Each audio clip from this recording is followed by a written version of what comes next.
Hi friends, మీరు కనుక ట్రైన్లో జర్నీ చేస్తున్నట్లయితే ఏదైనా అనుమానాస్పదంగా లగేజ్ కనుక కనిపించినట్లయితే ఏం చేయాలి?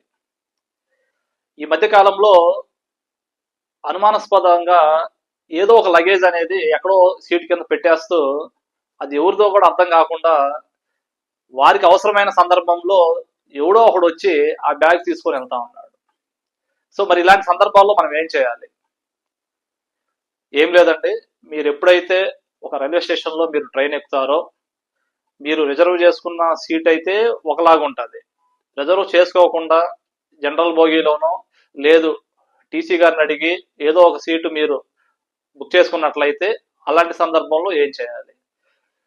మనం రిజర్వేషన్ చేసుకొని మన సీట్ దగ్గరికి మనం వెళ్ళి మనం లగేజ్ పెట్టుకొని మనం అక్కడ కూర్చున్న సందర్భంలో మన సీటు కిందనో మన ఎదురుగా ఉన్న సీట్ కిందనో అనుమానాస్పదంగా అప్పటికే తక్కువ మంది జనాభా ఉంటారు, ఆల్రెడీ లగేజ్ ఉంటుంది. పోనీ విండో పక్కనే లేకపోతే విండో పక్క ఇటు పక్క సైడ్ ఎక్కడో చోట నాకు ఒక సీట్ వచ్చినప్పుడు నేను అక్కడ నా లగేజ్ పెడదామన్న సమయంలో అక్కడ వేరే వాళ్ళ లగేజ్ ఉంటుంది.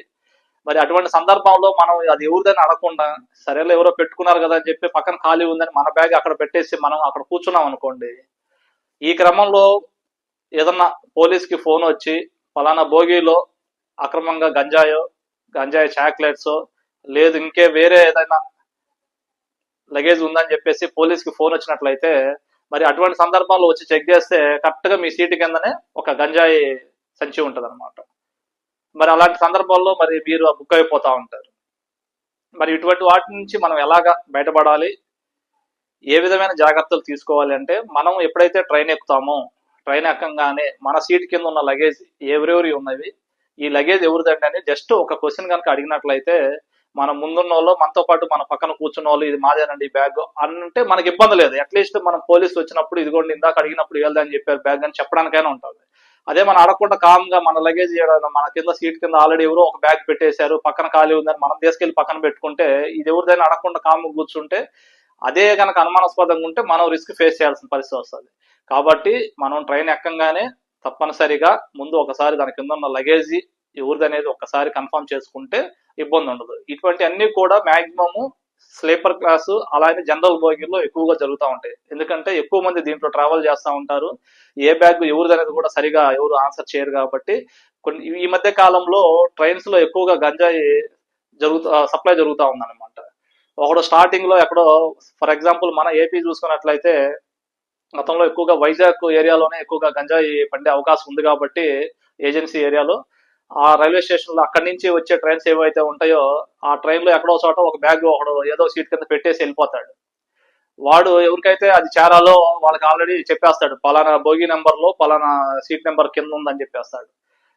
అక్కడ కూర్చున్న వాళ్ళందరూ కూడా ఎవరిదోలే ఇగో ముందు అతుంది పక్కన అతుంది అనుకొని కామ్గా అందరూ జర్నీ చేస్తూ ఉంటారు. కానీ ఒకడు ఉంటాడు బోగిలో ఎక్కడో చోట, అదే ట్రైన్ లో వాళ్ళ పర్సన్ ఒకడు ఉంటాడు, అప్పుడప్పుడు వచ్చి చూసుకుంటా పోతా ఉంటాడు. వాడు మాత్రం ఆడ కూర్చోడు అనమాట. తీరా ఎవరు గనక దాన్ని పట్టించుకున్నట్లయితే వాడు ఎక్కడైతే ఆ బ్యాగ్ హ్యాండ్ ఓవర్ చేయాలనుకుంటాడో ఎవరికో వాడు ఆ సమయంలో వచ్చి ఆ బ్యాగ్ తీసుకుని వెళ్తాడు. అప్పుడు దాకా మనం ఆ వ్యక్తిని మనం చూసుంటాం, ఏంది ఇది నా నుంచి కనపడలేదు బ్యాగ్ ఇప్పుడు వచ్చి తీసుకుపోతున్నాడు ఇంతకు ఇది ఎవరిదని అప్పుడు చూస్తుంటాం కానీ అడగలేము అనమాట. కాబట్టి వాడు అప్పుడు వస్తాడు ఆ బ్యాగ్ తీసుకొని ఏదో స్టేషన్ లో దిగేస్తా ఉంటాడు అనమాట. సరే, ఆ అంతవరకు అలా జరిగిన క్రమంలో పోలీస్ ఎంటర్ అవ్వలేదు కాబట్టి కూర్చున్న వ్యక్తులకు ఇబ్బంది ఉండదు.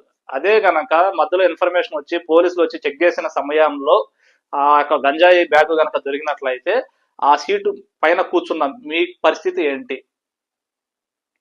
అది మంది కాదని మనం ప్రూవ్ చేసుకోవాలి, లేదంటే మనమే తీసుకొస్తున్నట్టుగా పోలీసులు భావించాల్సిన పరిస్థితి వస్తుంది. మళ్ళీ మంది కాదని మనము ఇంకా పోలీస్ స్టేషన్కి వెళ్ళి మన ఎవిడెన్స్ చూపించుకొని మనం ఎక్కడ ఎక్కాము, మనం ఎక్కిన సందర్భంలో మనం ఏ లగేజ్ తీసుకొచ్చామని సీసీ కెమెరాల్లో ఫుటేజ్ తీసుకొని మన లగేజ్ ఏందని మనం ప్రూవ్ చేసుకోవాల్సిన ఇలాంటి క్లిష్టమైన పరిస్థితి వస్తుంది. కాబట్టి ట్రైన్లో మనం జర్నీ చేసేటప్పుడు మన సీటు దగ్గర మన ముందు కానీ మన కింద కానీ ఎస్పెషల్లీ మనం కూర్చున్న కింద మందే ఉంటుంది. కాబట్టి అలాంటప్పుడు కొంత ఇబ్బంది ఉంటుంది. ఈ స్లీపర్ క్లాస్లో వచ్చే లోపు లగేజ్ ఎవరైనా కింద పెట్టుకోవాలి, పైన పడుకుంటుంటారు కొంతమంది. కాబట్టి ఆ కింద ఉన్న లగేజ్ పైన వాళ్ళదా కాదో మనం ఒకటికి 2 సార్లు కన్ఫర్మ్ చేసుకోవాలి. జనరల్ బోగీలో అంటే సేమ్ అక్కడ కూడా అదే పరిస్థితి అనమాట. అక్కడ కూడా అంతే, మనం కూర్చున్న దగ్గర ఎవడో పెట్టిపోతా ఉంటాడు, మనం పట్టించుకోము, అక్కడ ఉన్న వాళ్ళు పట్టించుకోరు, చివరికి పోలీసులు వచ్చి పట్టుకోవాల్సిన పరిస్థితి వస్తూ ఉంటుంది. కాబట్టి మంది కాదు మన చుట్టుపక్కల ఉన్న 5-6 కూడా కాదు అని మనం కన్ఫర్మ్ చేసుకొని దాని మీద ఏదైనా అనుమానాస్పదంగా ఉన్నట్లయితే వెంటనే జిఆర్పి పోలీసుకి కానీ అక్కడ ఉన్న టీసీకి కానీ దాని నుంచి అడుగుతున్నామండి, ఈ బ్యాగ్ ఎవరు చెప్పటం లేదు, దీని మీద ఏదో అనుమానం ఉంది, మరి దాంట్లో ఏమున్నాయి అని కనుక మీరు చెప్పినట్లయితే టీసీ అన్న వెంటనే జిఆర్పి వాళ్ళు పిలిపించి నెక్స్ట్ స్టేషన్ లో వాళ్ళకనే హ్యాండ్ ఓవర్ చేస్తారు బ్యాగ్ని. లేదు మీరే చెప్పదలుచుకున్నట్లయితే 139కి 139కి కాల్ చేసినట్లయితే జిఆర్పి కానీ ఆర్పిఎఫ్ కానీ రెస్పాండ్ అవుతారు. అట్లాగనే డైలీ 100కి చేసి ఇదిగోండి పలానా ట్రైన్ నెంబరు పలానా స్టేషన్ నుంచి ఇటు వెళ్తుంది ట్రైన్, ఈ బ్యాగ్ దాని నుంచి అడుగుతున్నా ఎవరు రెస్పాండ్ అవడం లేదని చెప్పినట్లయితే నెక్స్ట్ స్టేషన్ లో ట్రైన్ ఆగినప్పుడు ఆ బ్యాగ్ ని అక్కడున్న ఆర్పిఎఫ్ కానీ జిఆర్పి పోలీస్ కానీ అది వాటిని హ్యాండ్ ఓవర్ చేసుకుంటారు అనమాట. మనం గనక నెగ్లెక్ట్ గా ఉన్నట్లయితే, ఎందుకంటే ఇలాంటి స్మగ్లింగ్ జరుగుతుంది కాబట్టి గంజాయి అనేది ఎక్కువగా అక్రమంగా ఇలాగ ఈజీగా ఉంటుందని. అదే ఒక కార్లో తీసుకెళ్తున్నారు అనుకోండి, ఎక్కడో చోట పోలీసు చెకింగ్ జరిగినప్పుడు వాళ్ళు దొరికే డైరెక్ట్ గా రెడ్ హ్యాండెడ్ గా దొరికే అవకాశం ఉంటుంది. ఇక్కడికి వచ్చే లోపు జరిగే పరిస్థితి ఏందయ్యా అంటే, ఎక్కడో చోట పెట్టేసి ఆ పెట్టినోడు వాడు ఎక్కడో వేరే బోగిలో తిరుగుతుంటాడు, లేదంటే వేరే రిజర్వేషన్ చేసుకుని వేరే చోట కూర్చుంటాడు. వాడికి అవసరమైనప్పుడే అక్కడికి వచ్చి ఆ బ్యాగ్ను తీసుకుని వెళ్ళిపోతాడు అనమాట. అప్పుడు దాకా వాడు దానికి రెస్పాన్సిబిలిటీ వహించడు, వాడి సందర్భం లేదన్నట్టు అప్పుడప్పుడు చూసుకొని పోతా ఇలా జరుగుతూ ఉంది. ఎందుకంటే మేము కొత్తపేటలో చేసేటప్పుడు కూడా మాకు వచ్చిన ఇన్ఫర్మేషన్ లో మేము కొత్తపేట లాండ్ ఆర్డర్ పోలీసు అలాగనే ఆర్పిఎఫ్ జిఆర్పి అందరం కలిసి గుంటూరు రైల్వే స్టేషన్ లో ఒక బోగిలో ఎతికితే మాకు ఒక బ్యాగ్ గంజాయి బ్యాగ్ దొరికింది. కాబట్టి ఇప్పుడు ఈ ట్రెండ్ నడుస్తుంది కాబట్టి మనం ఈ యొక్క జాగ్రత్తలు తప్పనిసరిగా తీసుకోండి. Thank you.